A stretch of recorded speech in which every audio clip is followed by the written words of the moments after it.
All right, man. You're tuned into another episode of the Hip Hop Uncensored podcast.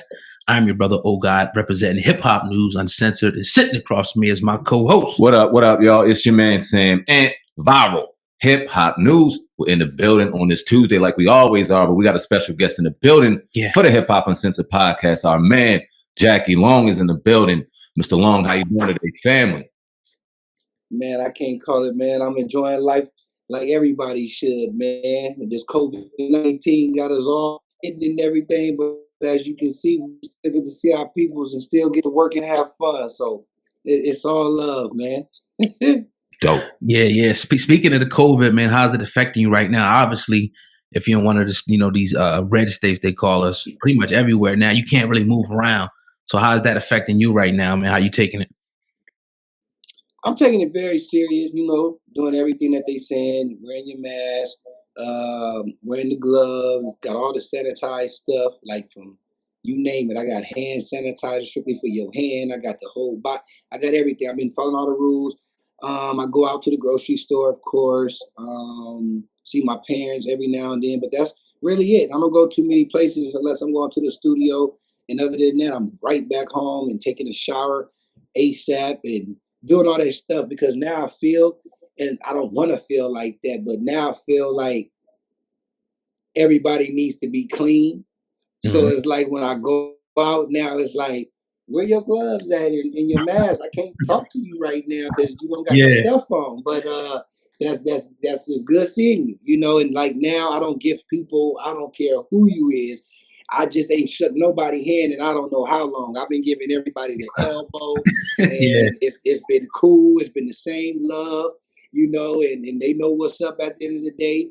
And now, when people wear these masks, it's like it's people putting styles to it and everything. So it's like, man, people still trying to find. Some people are still trying to find fun ways to go through this, and I got a lot of energy, man, so it's not too much fun you can keep from me. I know how to have fun by myself if that's the case. I play video games, play music, read a book, talk to my homeboys online, talk to my homeboys I'm writing scripts with, get on FaceTime with them. I'm working on other stuff. I can have meetings with people. This shit is fun. This shit different. Let you know, like, if this shit happen ever again, look, you better know how to survive in your own damn house.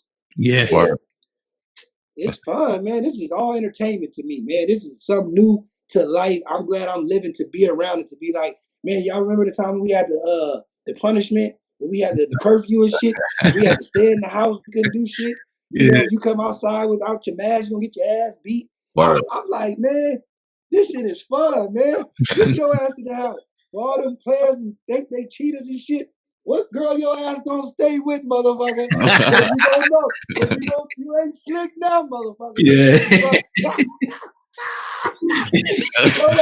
But this shit is fun, man. And I'm just glad. I hate for some people. I hate for the people, of course, who don't have money to survive this type of stuff. I feel sorry for them and everything, and a lot of people who stop their work and can't pay. But I know certain things they trying to fix to make it where you don't have to pay, or we'll send you a check. All that is lovely, but at the end of the day, people still, certain fun to them is working. You know what I'm saying? Mm-hmm. I'm mad I'm not working. That's what makes me happy. So, at the end of the day, doing stuff like this, I'm glad when I get opportunities, and I appreciate you guys giving me the opportunity, what I'm saying, to do stuff like this. And at the end of the day, it's fun, man. It's fun. So, COVID-19, thank you for coming, and thank you for letting us beat you, motherfucker. You ain't slick. Word. Now, we appreciate you too, fam. Let me ask you this. Obviously, we all know you, especially around here, is Esquire. Yeah. From the Come on, talk to him. I got you. Look. There we go. What up, Esquire? We know the crew, know what I'm saying? Cascade and shit. But all seriousness, Georgia, they're talking about opening up. I know a lot of people are happy about that, but in the back of my mind, I'm thinking about some other things. But what do you think about Georgia opening up right now? Or the talks of that possibly happening? I think it's all fucked up. Because it's letting you know you don't care about the people.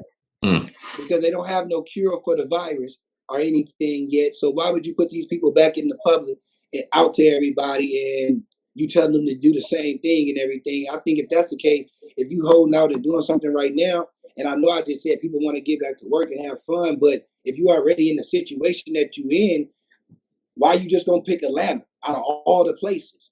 You know, and then you put these people back to work, just a few things to go get a haircut and go get your nails done. You better learn how to do your fucking nails in your house. Facts. And go learn how to cut your hair for now. Ain't nobody too impressed. So why would you put these people there? It's letting you know that you really don't care for these people. It's letting you know, like, y'all just go out there because they say all this stuff about Atlanta and this and that. So they probably trying to say go. It don't make sense, man. I don't agree with it. I think that they should stay in, or if that's the case, everybody should be off. If that's the case, but I don't think nobody should be off if we haven't found no cure to this virus yet that's going around. So it's like at the end of the day, if you ain't got a cure for something, we don't know what it is. They saying it take this amount of days to get it and this and that. Well, that's how many days y'all gonna have to figure out to pay us and make things essential for us. Because at the end of the day, why you just gonna pick Atlanta to go out there and kill themselves? They got kids and everything in this world too. Y'all said kids can't catch the COVID-19. Kids don't get the disease, whatever, the coronavirus. But I see kids catching it. So y'all don't care about these kids? So at the end of the day, I don't agree about it. I think it's messed up, and I think I don't know how to fix the problem. I think they need to tell somebody or whatever. I wouldn't, if I was the business, I wouldn't open it. I wouldn't open up. If y'all already been in a situation, it's like, okay, y'all probably gonna get some business, of course, nail salons and all that. But what if somebody coming in with the coronavirus? Then what? Then what? Yeah. Then y'all passing it along because y'all chose to let people go. Or what y'all gonna do? Let one person in at a time and sanitize? The day gonna be over by the time y'all keep sanitizing the damn building. Y'all gonna have 2 customers out the day? Yeah. They ain't gonna do that though. They're gonna have them in there flooded. Chairs gonna be packed, and it's gonna be in. You know what I mean? Come on, man. Don't do Atlanta like that. Atlanta's a lovely place, man. They people just like everybody else. I understand it sound good and people going back to work, but why you gonna put them back to work? There's no cure. There's no cure to the virus. Well, the mayor who was a black woman, she came out and pretty much said, regardless of what the governor said, stay home. I don't know if you've seen that. The mayor of Atlanta. And I think she's right. You should still stay home. There's nothing out there right now, man. The streets is quiet. There's nothing. Okay, you go. So now if they open up them few spots, so what you gonna do? Go home and just go to the nail shop? In the grocery store and come back home? You can do what you gonna get. You gonna get some real. What you gonna do, ladies? Get the real colorful nails with the diamonds and all this. Your husband or your man or your kid or your parents is in the house with you. Word. Yeah. They know what you was wearing before you was able to pay for all the fancy stuff. So just cut them right now regular, put some paint on them, and do your thing, or learn how to do your nails for right now. Word up. It's gonna be cool. This is a time when you're supposed to learn how to do stuff, man. Stuff you ain't never thought you was gonna do or have to do. Learn now. Learning, they always say, is the key to the world. Learn then.